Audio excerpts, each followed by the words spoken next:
প্রথম দিকে আমি যখন আমার কন্টেন্ট তৈরির জন্য আউটডোর শ্যুট করতে যেতাম তখন আমার ফ্রেমিংটা কীভাবে ঠিক করব এই প্রবলেম ফেস করতাম। আমার সাবজেক্ট অর্থাৎ মেইন চরিত্রটাকে ফ্রেমের কোন জায়গায় রাখবো, উপর নিচে ডানে না বামে, এই প্রবলেমটি খুব ফেস করতাম। আর ঠিক সেম প্রবলেমটি আপনাকেও ফেস করতে হয় যখন আপনাকে কেউ ছবি তুলে দিতে বলে বা ভিডিও করে দিতে বলে। আর এই জায়গায় এই প্রবলেমটা সলভ হয়ে দাঁড়ায় রুলস অফ থার্ড।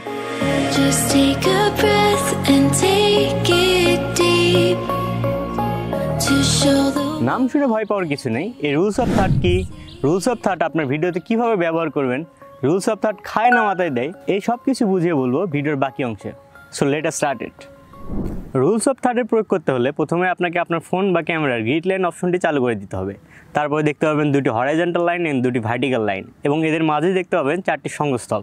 তারপরে শুরু করতে হবে আসল খেলা। আপনি যখন ভিডিও শ্যুট করবেন তখন যদি আপনার সাবজেক্টকে গ্রিড লাইনের একটি বা দুটি পয়েন্ট বরাবর রাখেন তাহলে রুলস অফ থার্ডের উপকারিতা টের পাবেন। আপনি যদি শুধু আপনার সাবজেক্টকে গ্রিড লাইনের একটি বা দুটি পয়েন্ট বরাবর রাখেন তাহলে যে কোনো নর্মাল ভিডিওর সাথে তুলনা করলে বেটার একটা রেজাল্ট পাবেন। ডান পাশের ফুটেজটিতে সাবজেক্টকে দুটি গ্রিড লাইন বরাবর রাখা হয়েছে, যার কারণে ফুটেজটি অনেক সুন্দর এবং গোছালো দেখাচ্ছে। অন্যদিকে বাম পাশের ফুটেজটিতে কোনো প্রকার গ্রিড লাইন ফলো করা হয় নাই, যার ফলে ভিডিওটি অতটা সুন্দর দেখাচ্ছে না।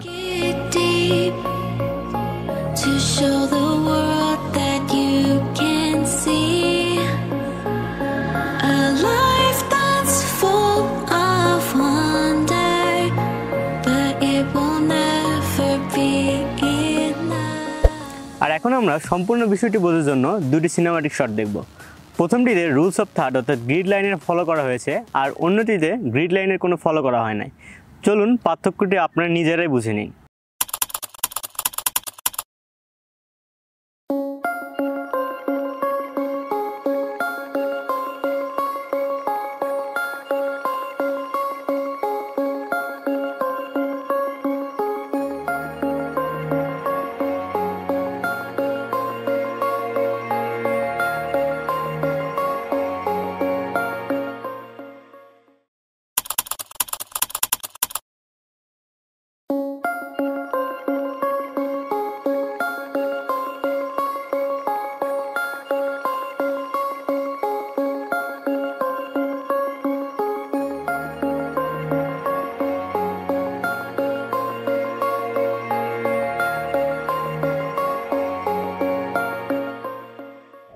সো ভিউয়ার্স, গ্রিড লাইন বিষয়ে এই ভিডিওটি আপনাদের কেমন লাগলো?